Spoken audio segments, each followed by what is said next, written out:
Bodiku ngene kurang apik piye lho, Mas? Wis ora kaya. Ngene iki ya sing ngrusak sampean lho. Walah mbok disyukuri. Mbendina mbok mi. Mbok rasah ngomong. Lah mau ngomong. Lah iya Mas ya wis dimik tapi ya mbok meneng ae. Lah iya maksud iki njaluk mimik aku wae. Air putih. Air putih ora apa-apa disyukuri poso sesasi wingi ora maem ora ngombe wayah awan. Nek bengi tetep mimik. Maem awakmu kok awet lemu susu me patanggon ngene. Patanggon piye? Patanggon piye lho? Lah niki ngarep guri kok tangan kabeh wae iki. Ora ya, kok mbok tuwuki terus to? Lah ngapa iki susu ta? Dudu. Lah apa wi? Iki punuk, Mas. Iki sinden apa sapi? Lah ya kok kaya pedhete Pak RT mau. Neng guri awor kiwan aku ape pipis ngul. Dinget. Mas Yolang. Dalem. Bodo-bodo. Alah ngene. Sungkeman halal bihalal. Sungkan aku. Jarene bojo. Lah ya tapi ana Pak Lurah. Ya ora apa-apa. Ya aduh iki mesti. Sepiro gedene nggon aku, Mas. Iya. Sepurane sing gedhe. Ancen gedhe nggon aku. Anu, gedhe dosaku. Pira-pira aku yo njuk sepura yo apik-apikan aten. Wis bener ya lek kusungkem. Ya wis bener.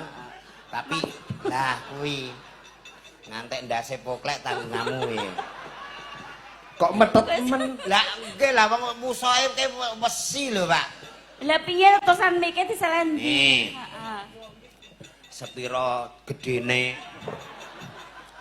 kok aku iki nyontoni. Iya nyontoni jajal. Sepira gedene nggon aku. Lho kok Sepiro gedene keluputanku. Sepira gedene keluputanku anggonku tresna karo Barno sing tak senengi iku kok malah. Barno piye lho? Lah nek kecantol untum piye kok? Iki ra nyantole protes. Kok yo iki ana Pak Lurah ana warga kene iki lho awake dhewe kudu iso ngaji karo piyai kene.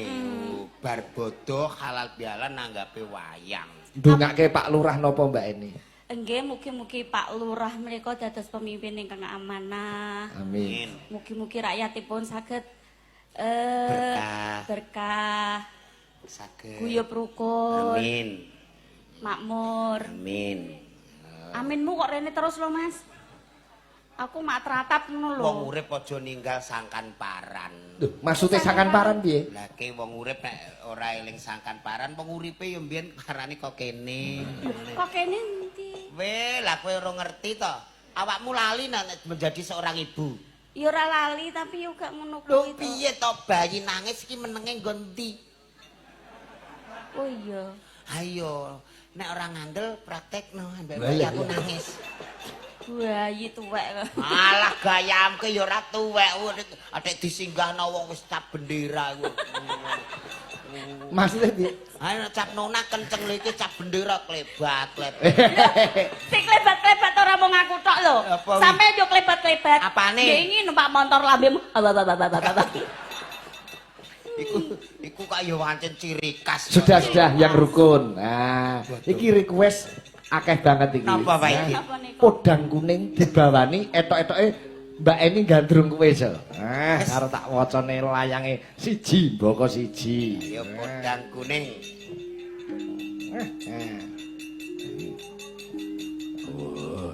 Oh. Napa niku? Saking Mbah Bayan Karmidin. Oh, alah nggih. Klagen Kedung Tuban. Nggih. Niki diparingke tole jagat. Waduh. Jagat Kolomben wekdal wonten Sulang amplope mbae kelentu.